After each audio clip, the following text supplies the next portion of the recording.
bandeko mbote na bino nyonso bisika bozwami pona kolanda journal ya peuple pona peuple info lingala tofongolango pona koyisa bino ko chef de l'état Félix Antoine Tshisekedi Tshilombo awuti kozwa maloba na tribune ya ba Nations Unies na kuna na New York na compte ya 76e assemblée générale ya ONU et pas yuapi a expliqué situation ya RDC to le kabongo na premier ministre Jean-Michel Sama Lukonde ayambaki délégation ya ba chef coutumier ya province ya Haut-Katanga oyo bayaki kolakisa ye ba préoccupation na bango na dina sona apesi bino ba détail na yango.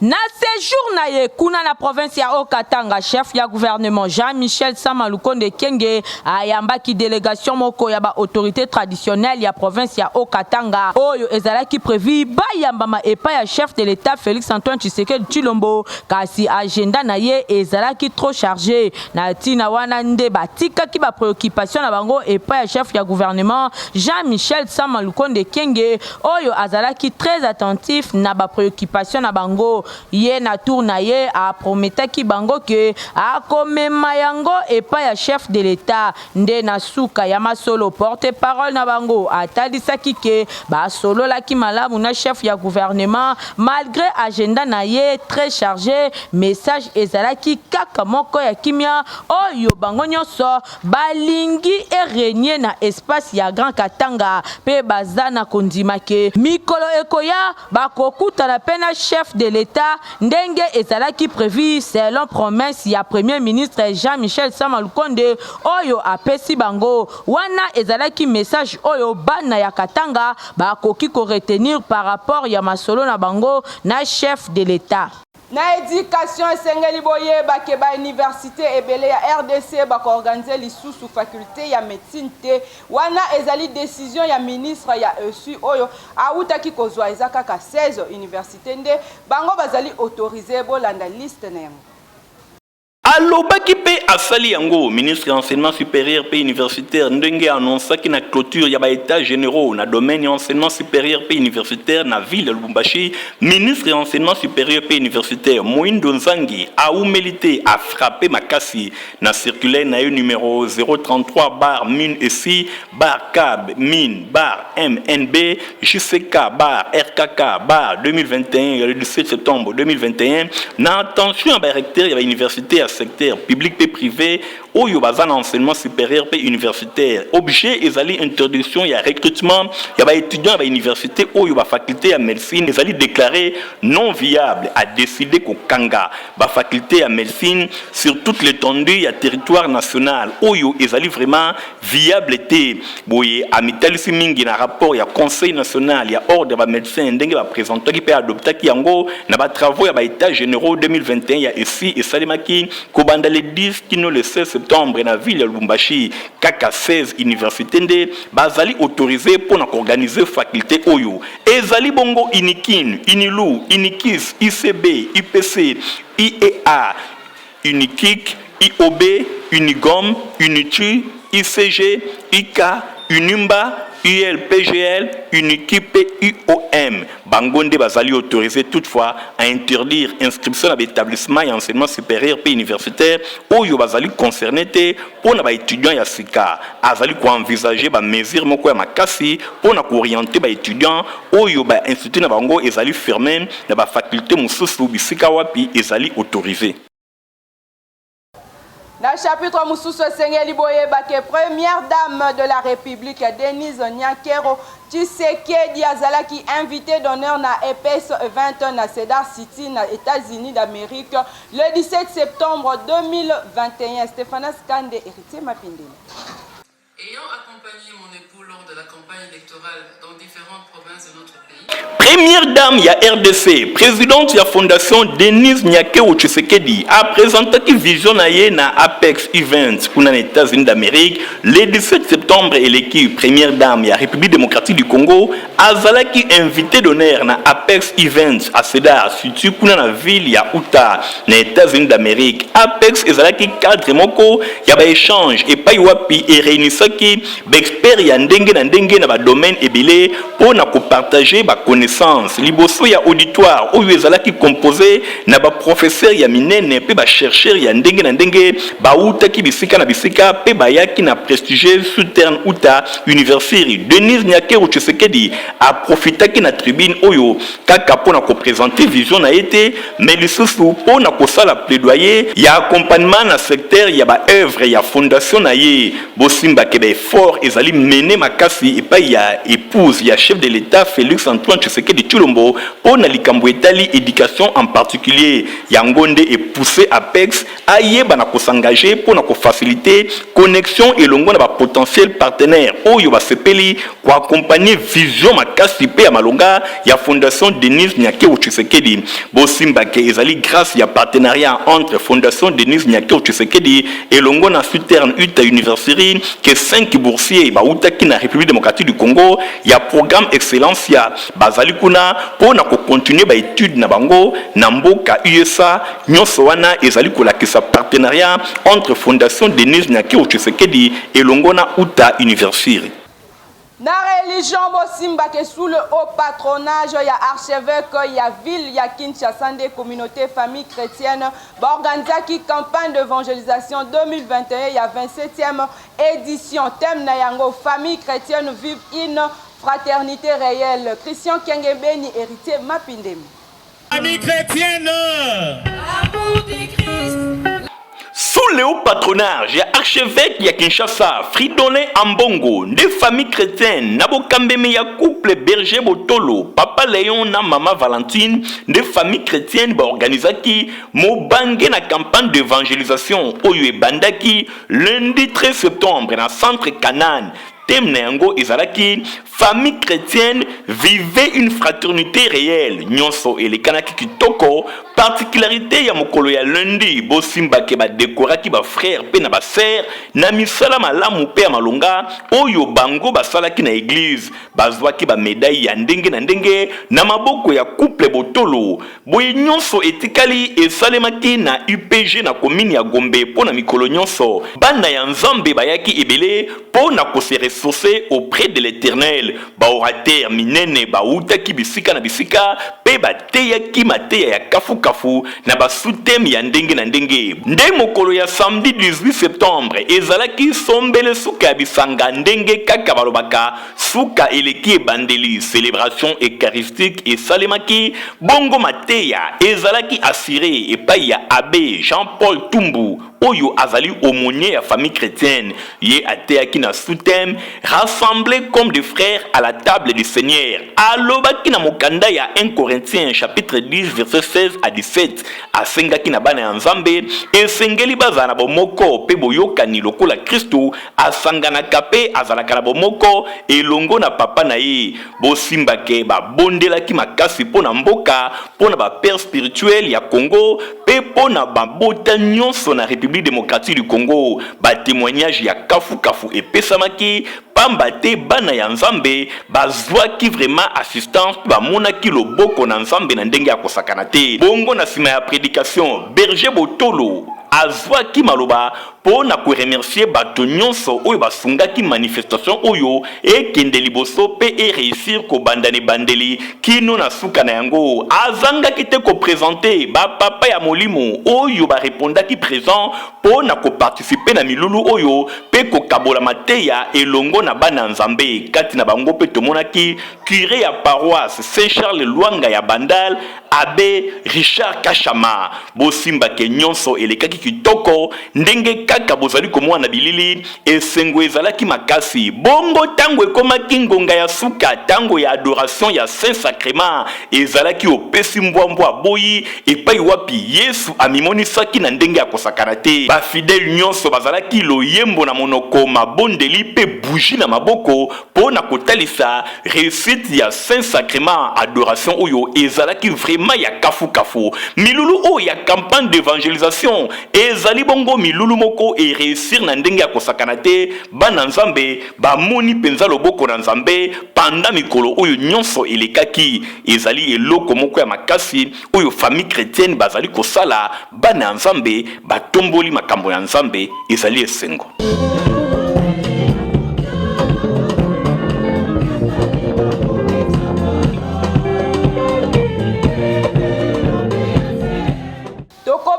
religion pour nous sabino que convention ya ba femme témoin ya résurrection ya église sans précieux o ekamba makana pasteur Jean Bosco Kindoma et kobanda bongo le 27 septembre kino le 1er octobre 2021 ba détail na Stéphanas Kandepe et Mekachimanga.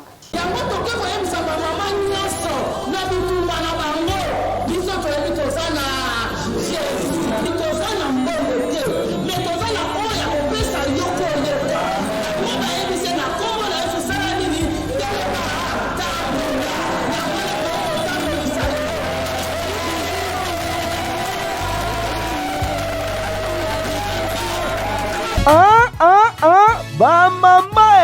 ya bino yango yo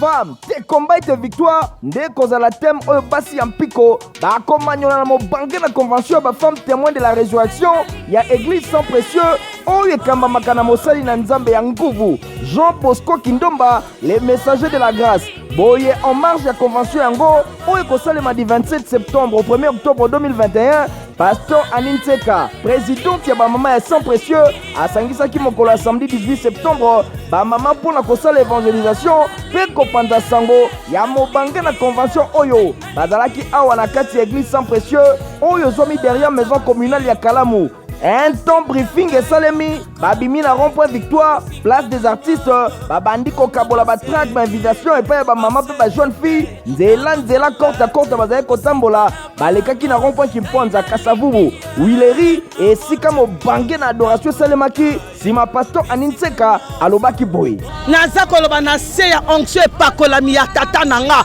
oyo abimisi nga na balabala, abimisi nga pamba te atindi nga na ya koyebisa yo, oyo lembi oyo za fatigué. Bible lobi atomboli maboko alobi venez à moi vous tous qui êtes fatigués et chargés, moi je vous donnerai du repos. Repos et où tu es pas na Yesu, bénédiction et où tu es pas na victoire et où tu es pas na situation nyonso o zalango za ko traverser na ye ko yebisa yo mutu atindinga za papa na ngai ke lobiko eza na ndako na mama kozanga te tozolo ban Yesu Kristo oya sekwa azali susu na tombote ye wana otozo représenter na Congo, pourquoi pas dans le monde entier. Bakobaki kokabola ba invitation nzela kabamba reti bazongaki Kalamu na église sans précieux bosimba ke batei na convention oyo ekozala ministre de Dieu Gudil Bolia, prophétesse Sisi Bogoli, révérend Annie Kondo Wakondo, adoratrice Laure Mbongo, révérend Jean Bosco Kindomba, payé moko autre révérend Animbo Tseka. Rendez-vous du 27 septembre au 1er octobre 2021 de 14h30 à 19h juste. Bozanga rendez-vous OET.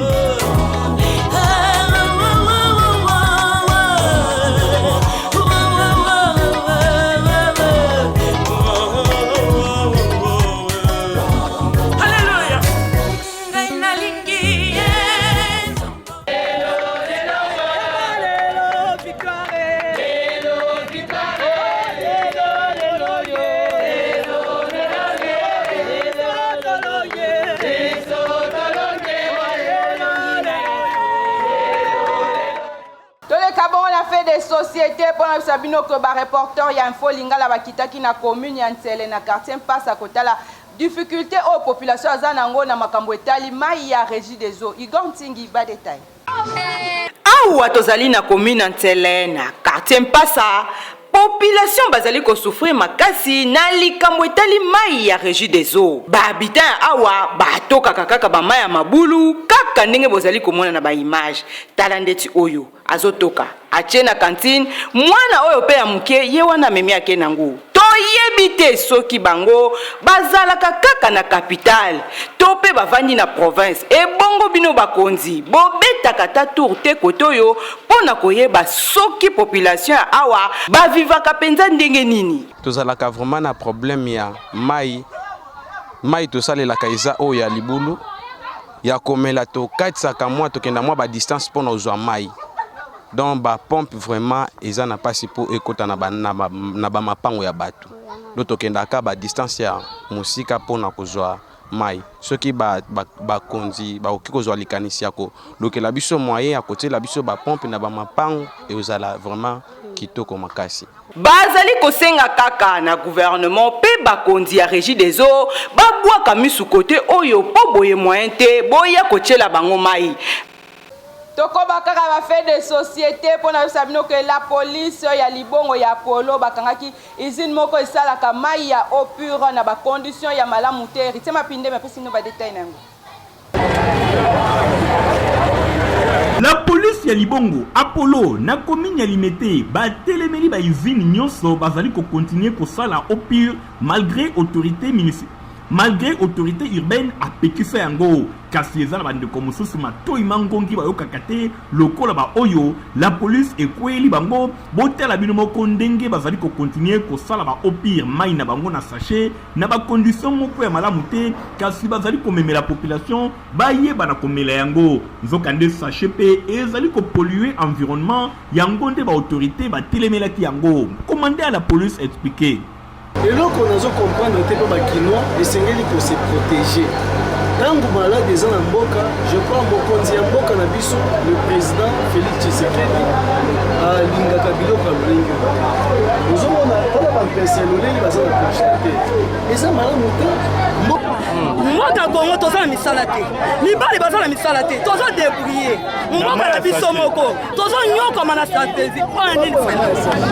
Boye batkat na bango ekokoba na commune ya Limete pona kosilisa lolendo na bango décision ba autorité bazwaki esengeli ezala appliquer. Kaka na libongo ya polo kuna bataki maboko na ba vendeur ya gene pe commandant ya libongo apekisi bango bateka lisusu masanga oyo te ba détail encore une fois le plus héritier mapindeli. Biloko ebele bilenge mibali bazali komela na ville ya Kinshasa ezali komemela bango mbutu mbutu pe comportement na bango ezali kobeba suite na biloko oyo bazali komela ezali kaka bombete voire même agene ezali koteka mabisika ebele awa toza na libongo bandeko oyo bamesana koteka agene na ndenge ya kosakana te bilenge bazali komela yango sans dose sans limite bazali kolangwa pe bazali kosala ba dégâts ya ndenge na ndenge komanda atikaki boete la police elandelaki bango batiaki bango maboko pamba te vente ya agene oyo na libongo esengeli esila po ete bilenge ebele tango bazali komela yango nde bazali kosala ba dégâts ya ndenge na ndenge bino moko boyebi environnement oyo bato bazalaka na yango na libongo tango bazali kokita na masuwa bongo soki bazali kokontinue komela biloko ya boye ekozala malamu te. Phénomène agene service en place eleki vraiment makasi epai na biso awa soki tozali kosala boye ezali mpona kodécourager même bamineur lolenge agene ekomi kotekama ezali lisusu malamu te na kala toyebaki koteka ya agene ya lolenge oyo te marché ezali marché inflammable ezali marché ya gene te mais soki otamboli okokuta bato bakomi koteka agene na ndenge ya mabe. Pas de problème ata balobi esili oyebi mikolo ndenge toza tovivre na pasi tozovivre na pasi toza na bana basi musomo na bango bamibali bakufa soki balingi bongo bakanga ba oyo basource oyo balamba na mboka esoya apo ndenge yaka tofutaka anti-drogue. ONG Congo de l'Espoir ya Maotwene bazali kopesa ba bourse de d'études ya Chypre pe et puis bazali ko organiser ba cours de langue na informatique. Héritier Mapinde Michael Bristoto Stéphane Skandi.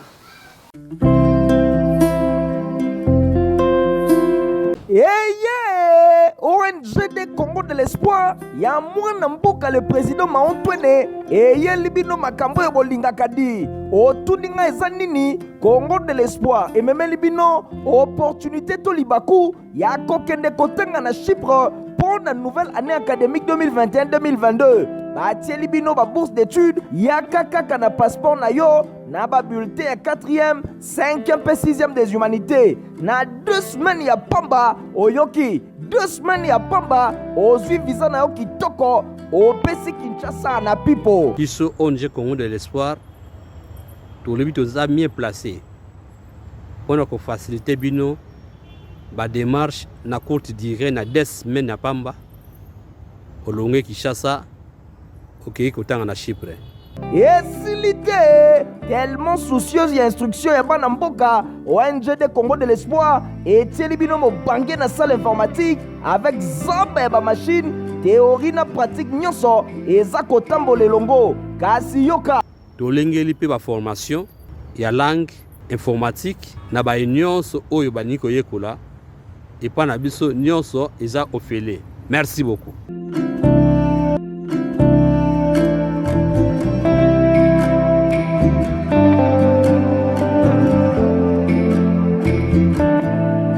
okanisi esili tin Congo de l'espoir ya président Maotwene etieli bino bacours ya alphabétisation gratuite yaka koyekola français anglais mpe lingala okofuta eloko te otuni ngai adresse mpo na barenseignement ya kokende kotanga na Chypre mpe bacours ya informatique yaka na route Matadi numéro 3 bis référence Arrêt Libulu Camp Badiading. Kasi mpo na bacours de langue to mpe alphabétisation yaka na route bypass Arrêt Munongo na avenue Kimwingu numéro 43 p 45 na kati école excellence. Congo de l'espoir, président Maotwene balobi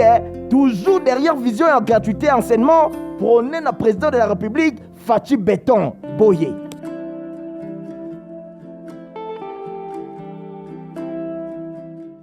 tozonga bongo la fait des sociétés pona koyebisa bino ke batiaki maboko na escroc moko na wenze ya libongo ya Polo kuna azali koescroke bato na ndenge ya kosakana te. Héritier Mapindemi badetail oyibaka kasi mokolo moko bakotia yo maboko botala ndeko oyo toza na wenze ya Polo na commune ya Limete ye amesana koescroke bato na ndenge ya bakisi ndenge bazali koloba azalaka na sachet na ye moko atambolaka na yango soki akomi kaka pene na yo mbongo za na yango ezali kokwela ye directement soki pe a changer mbongo epai na yo ozwi makambo na yo kasi bandeko balingelaka ye bule ntango nyonso asechapaka akontinuaka kaka kosala mosala na ye mokolo ya lelo ezalaka sombele suka ya bisanga mpo na ye asali opération oyo amesana kosala la police ekweleli ye population aseki bandeko bapolisier mpe batémoigner mesi oyo bozali komona ye azali kotortire bamama na secteur na biso awa c'est-à-dire azalaka na sachet moko ya vivre ya market ya noir soki azwi sachet wana aye apopoli yo mama azwi bambongo na yo nyonso papa oyo aza moyibi ya solo eza bakoseli moko mosusu akotekela biso bachase na mesa ya nyama kuna aye komona monaki mama esika expose mbongo na se ya mesa aleye ayembala moko oyo naza na nyongo na bino bachase yango naye kotikela bino bachase moko na bino adefa bachase kokita zokita bachase na mesa mbala mwa liboko na ye eswi mbongo esika ya kozwa basapatu ya kitoko koanvie kutu poto te eza bongo na 7e rue Limete epai ya Papa Griffe okolata sapatu no kino okolemba. Héritier Mapindemi Igor Tindi baye nyonso basepelaka na basapatu ya kitoko basandali ya kitoko oyo ezali poso ya nyama bakwiri ya ndenge na ndenge oyo ekuba esika eza kaka se moko na place commerciale na 7e rue Limete epai wapi Papa Griffe sa père d'état azali kosala mikoto ya malonga oyo ekuba boye esengeli kaka te kolulaka oyo ezali kouta na mikili ya bapaya na mboka na biso République démocratique du Congo toza pe na batu bazali capable ya kolatisa bana mboka na biloko ya malonga ndenge Papa Griffe sa père d'état ye azali kosala biloko oyo ekuba rien envié na oyo ezali kouta na mikili ya bapaya yango oyo ezali kosalema okiti kaka na 7e rue na commune ya Limete na place commerciale omoni mbala moko Papa Griffe otali ofungoli monoko dans musala maboko voilà pourquoi Papa Griffe sa père d'état coordonné un frère na boulot ya Jimmy Winston na beti mbunda pona nini client nyonso aye awa azanga koloba teke bakongole bamitema mabe azanga koloba teke bakonza mboka bamitema mabe botunanga pona nini botana ba œuvre artistique oyoyo souci ya Papa Griffe ezalaka nini chinois bapetio na bachinois bakolatisa biso te soki babi na karateka oui mais na ndenge pena ya makambo forme population congolaise ntango azolata babora bachinois baturk et ça la mawa trop même na bawara mais souci ezali population là ta vrai mais ba autorité mboka bazo comprendre te ezo ça la souci à trop imaginez bino moko tala neti babiloko o na lati awa mundela auta na mboka na aya sombi akenango mais na mboka na biso batu bazo somba ebele mais ezokoka kolatisa population nyonso tout. Donc on a sengi na bakonzi ya mboka, président de la République, premier ministre ya primature ndeko na biso Sama oza jeune. Donc bomekana kosolola entre bino na bino conseil des ministres bobetana lisolo ya Papa Griff sa père d'état. Donc na sali trop na mboka oyo et vous allez bien ceux qui vont soutenir la population congolaise à l'attaque bien. Ezali boye bande konyonso bokende musika te pambate basoulier tout ba chaussure ya Papa Griff azali kosala e komi kobimati na mikili ya libanda bino moko bana mboka esengeli bo profiter na yango na ba prix moko abordable hors de toute concurrence ba prix oyo e kosepelisa bino e pa ya Papa Griff sa père d'état. Tozana communiqué moko ya Metelsat uti kokomela biso na mesa awa bazali koloba ete pona ville province ya Kinshasa bambule ko bandakala mingi te bolanda lecture na yango. Metelsat azali ko informer public que date moyenne oyo ezali prévu pona ebandeli ya saison de pluie na ville province ya Kinshasa ezali le 22 septembre 2021 na écart ya plus ou moins ya 13 jours. Et sengeli bosimba ke badate extrême ya mbula ya liboso ekoki ko se situer entre le 9 septembre na 5 octobre 2021. Wana ezalaki communiqué ya Metelsat par rapport ya ebandeli ya mbula ya liboso na ville province ya Kinshasa.